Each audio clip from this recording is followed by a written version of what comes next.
병실의 침대에서 굴러떨어진 오늘의 주인공 닉. 그런데 그는 자신의 다리에 거대한 새덩이가 이식되어 있는 것을 발견하는데요. 평범한 명문대생인 그에게 왜 이런 일이 생긴 것일까요? 이야기의 시작은 닉과 그의 친구 조나가 MIT의 학교 서버를 해킹했다는 명목으로 퇴학당할 뻔한 사건이었습니다. 하지만 그들은 노매드라는 해커의 계략에 넘어가서 억울한 오해를 받은 것이었는데요. 정체도 모르는 노매드에게 바짝 약이 올라 있는 그들은 또다시 노매드에게 연락을 받았습니다. 그런 그들을 놀리기라도 하듯 노매드는 그들 뒤편에 놓여있던 노트북까지 해킹해서 카메라 너머로 그들을 지켜봤습니다.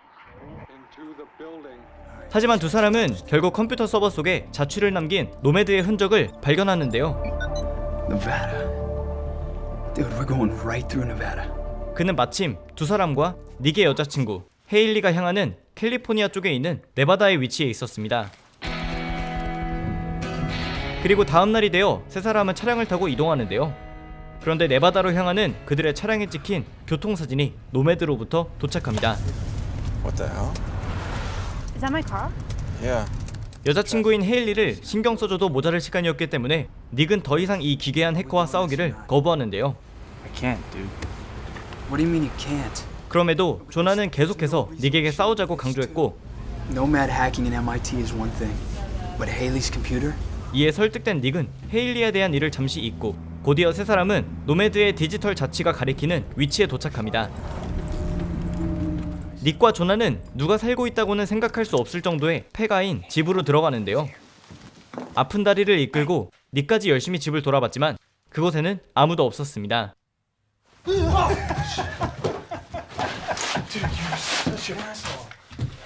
그리고 닉이 눈치 없이 장난을 치는 조나를 상대하고 있는 그때 차 안에 문을 잠그고 있던 헤일리가 사라졌는데요.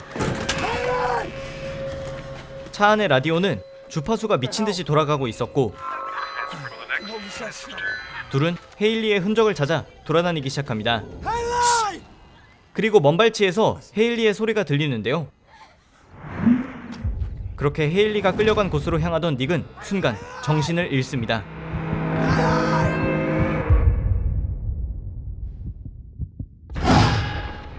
그는 보호구를 잔뜩 입고 있는 사람들 앞에 환자복을 입고 앉아 있었는데요. 몸을 가누기도 힘들 정도로 약해진 닉은 곧이어 휠체어를 타고 신문실 같은 곳으로 이동됩니다. 그곳에서 만난 웰레스 데이먼 박사는 닉과 대화를 시작하는데요. Can you tell me your name? 그는 닉이 던지는 질문에도 무조건 안 된다는 대답만 반복했습니다. I want to talk to my parents. I'm sorry, that's just not possible. 대신 그는 닉이 외계인의 오염에 노출되었을 수 있다고 했는데요. The possibility for alien contamination is... 말이 떨어지기 무섭게 닉은 코피를 쏟았습니다. It's just blood. 처음 만난 웰레스 박사와의 상담이 끝나고 개인 병실로 돌아온 닉은 치료시설이라고는 믿을 수 없을 만큼 속박되어 있었는데요. 이곳에 대해 알아야겠다고 생각한 닉은 개인 병실을 나설 때마다 시설 곳곳을 살펴봅니다.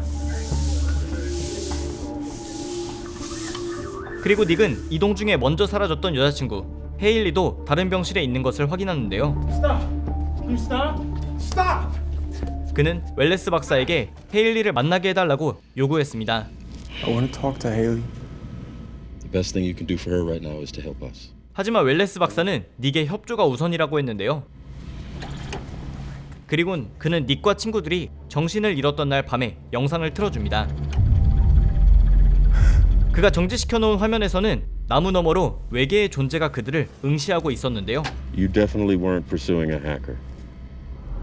혼자 방으로 돌아와 닉이 골똘히 생각하고 있을 때 그는 통풍구 너머로 친구 조나의 목소리를 듣게 되는데요. 조나는 이 시설 속 사람들이 이상하다는 것과 자신의 팔에 감각이 없어졌다는 이야기를 했습니다.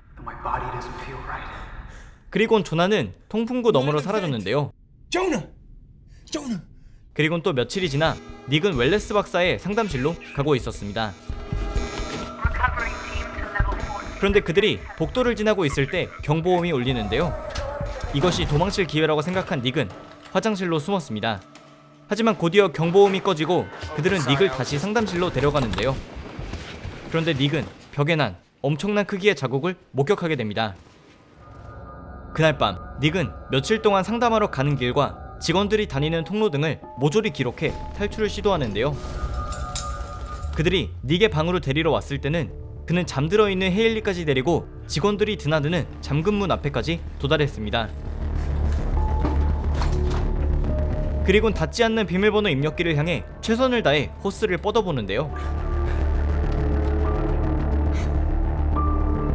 허무하게 붙잡힌 닉이었지만 그가 다시 눈을 떴을 때는 정신을 차린 헤일리가 있었습니다. How are you feeling? 하지만 곧이어 헤일리가 정신을 잃자 그들은 그녀를 데려가려 했는데요. Haley. 이를 지켜볼 수 없었던 닉은 반항하기 시작했고 What the hell are you doing? Let go of me, Haley! 그러다 침대 아래로 떨어지게 됩니다. 그리고 그가 떨어지자 쇠붙이가 떨어지는 듯한 둔탁한 소리가 났는데요. 그런 그를 본 그들은 급히 병실을 떠납니다.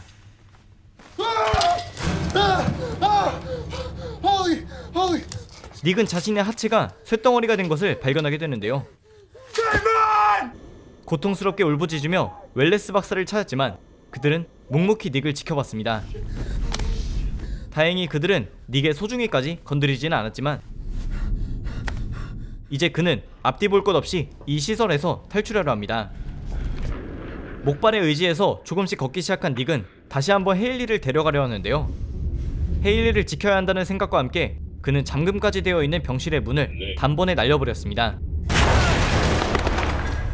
쓰러진 헤일리의 침대를 이끌고 조금씩 출구를 향해 가는 닉이었지만 시설의 누구도 그를 무력으로 제압하러 오지는 않았는데요. 마침내 시설 바깥으로 나가는 엘리베이터에 도달했을 때 웰레스 박사는 그에게 경고했습니다. It is extremely dangerous for you up there. 마지막으로 붙잡으려는 그를 떨치고 마침내 닉은 헤일리와 위로 올라오는데요. 길고 어두운 통로를 지나고 그들은 마침내 한 문을 통과했습니다.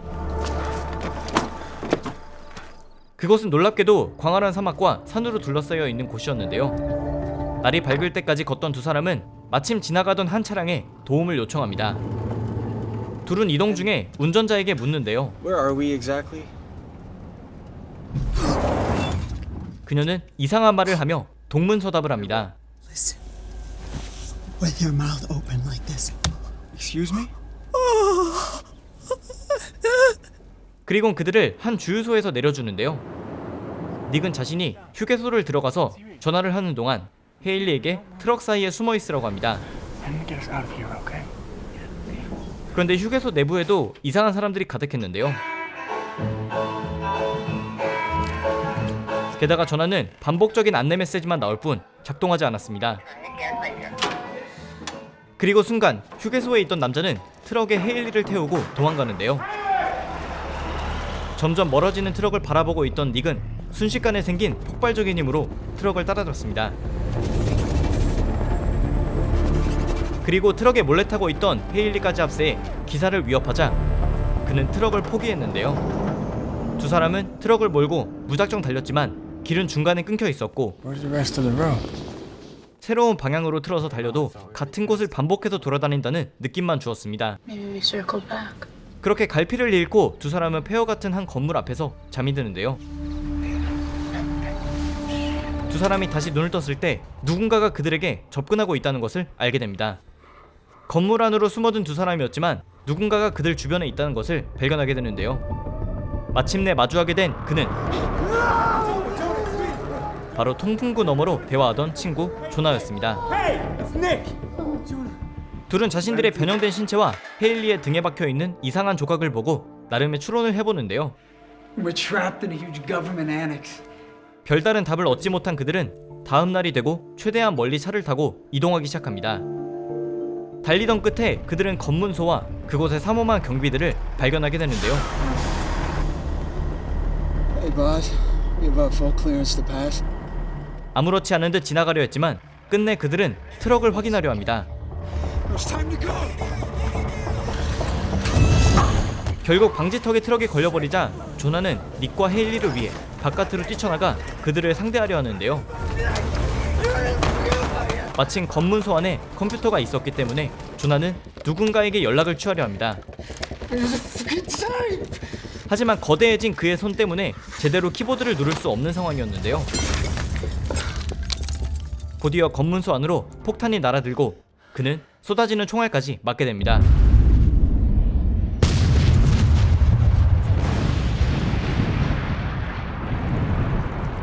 스스로 가망이 없다고 생각한 조나는 자신을 희생하기로 마음먹는데요. 그는 트럭을 막고 있던 방지턱을 부숴버리고 요원들이 쓰러질 정도의 지진을 일으킵니다.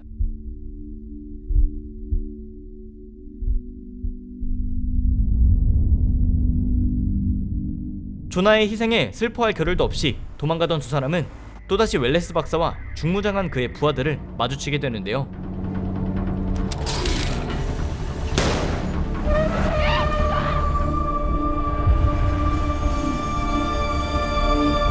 순식간에 그들의 트럭은 뒤집혔고 헤일리는 닉의 눈앞에서 끌려가게 됩니다.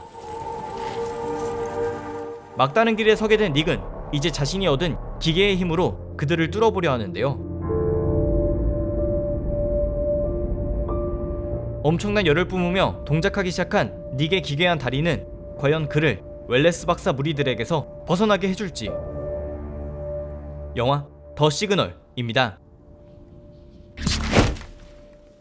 영화 더 시그널은 할리우드의 SF 영화라는 점을 감안하면 굉장히 적은 수준의 제작비 40억 원이 투여된 영화입니다. 하지만 그럼에도 영화제에서 최우수 특수효과상을 수상받은 영예를 안기도 했는데요. 그것과는 별개로 영화를 풀버전으로 봤을 때 지루하다고 느껴지는 포인트가 상당히 많습니다. 일반적인 상업영화의 기승전결 구성이 아닌 주인공들이 처음부터 중후반부까지 의문만 하다가 막판에 비밀이 공개되고 비밀이 공개된 이후에도 결말이 개운하지 않은데요. SF 영화다운 전투나 클리셰적인 소재로 완전히 색다른 접근을 했다는 데에서는 칭찬할 만하지만 신선함으로 가득하다가 중반부를 넘어가며 시청자를 지치게 한다는 큰 단점이 있습니다. 더 시그널에 대해 호평을 하신 분들은 일반적인 영화와는 다른 페이스로 전개되는 영화라고 생각해달라는 견해를 말씀해 주셨는데요. 이 비주얼과 설정을 갖고 여느 성공하는 할리우드의 공식을 따라갔다면 훨씬 더 흥행하고 칭찬받는 영화가 되었겠지만 감독은 자신만의 의도를 갖고 다른 이야기를 하고 싶었던 것 같습니다. 문제는 천편일률을 벗어나고자 한 윌리엄 유뱅크 감독이 도대체 하고 싶은 얘기가 무엇인지 참 궁금해지는데요. 기대감을 조금만 낮추고 더 시그널을 한번 확인해 보시기 바랍니다. 감사합니다. 지금까지 삐맨이었습니다.